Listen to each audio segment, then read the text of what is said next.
Obviously, we're covering the Western Conference Finals on site, but we got to talk about the East as well, because that Pacers-Knicks rivalry. Oh, yeah. It was alive and well when I was growing up in Indiana back in the 90s. I know you know a thing or two about this as somebody that played for the Knicks. Let's start out with the 94 Eastern Conference Finals. Reggie Miller gives the choke sign to Spike Lee after hitting that big shot. Oh, yeah. I mean, something like that. You know, Spike Lee want to be part of the game. Make him part of the game, man. That's what this is about. Anytime we could get inspired by a fan, anything. Anything. 8 points, 9 seconds in 1995. And then Larry Johnson hitting a 4-point play to win Game 3 back in 1999. Yeah. And how about this? How about Nuck If You Buck? Jalen Rose and Patrick Ewing. Oh, my gosh. And then 2000 Eastern Conference Finals, Reggie Miller scores 34 points in Game 6 to send Indiana to the NBA Finals. This is a rivalry that has never gone away, and now they're going to meet, of course, in the Eastern Conference Finals. And with more on that, we welcome in the insider, Brian Windhorst. So, hey, real quick, whenever I'm with a 2016 Cavs, it's a special moment. Oh, man, good to see you.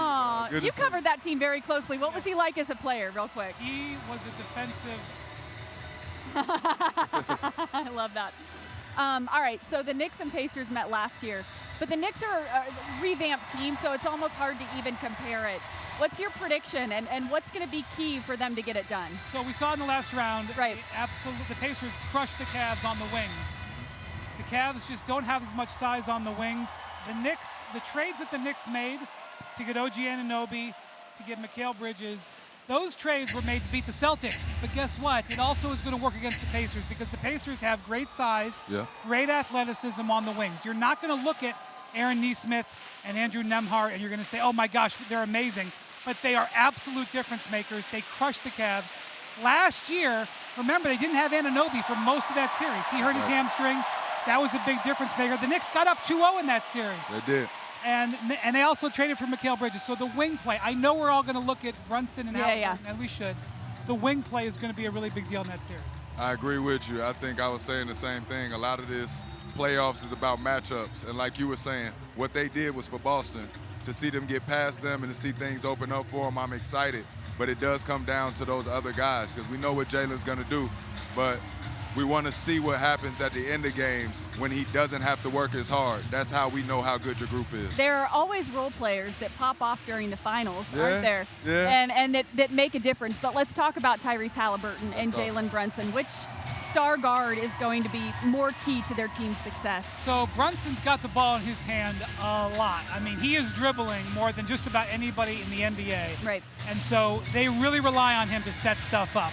Halliburton is more of a player who pushes the pace. His job is to get things going. Brunson makes so much happen for them, but he's so good at it, and he's such a great isolation player, and even when he's not shooting well, he can score. Whereas Halliburton, I think, is more in need of him being hot shooting to get his points up there.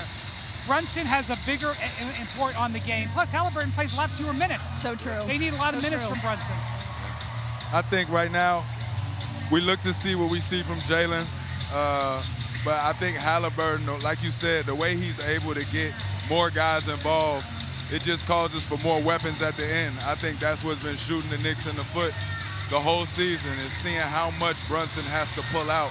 And if he doesn't have it that night, you're searching.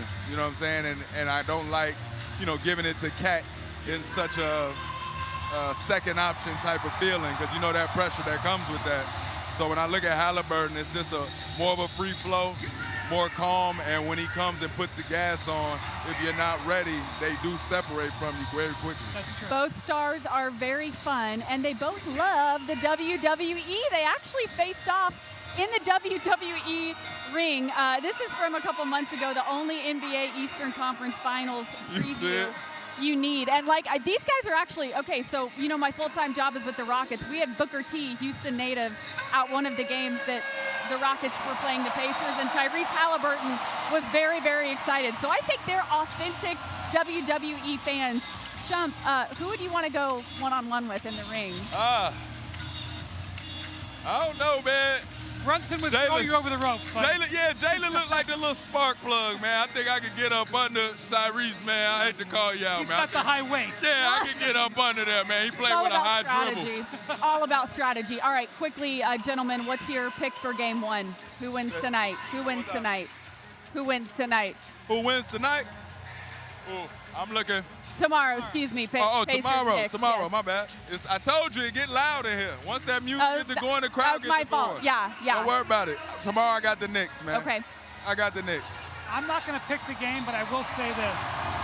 The game is going to be the most important thing for the Knicks is to maintain the momentum. Yep. They've lost some games at home in the postseason. They've had great momentum. They need to keep it going. I love it.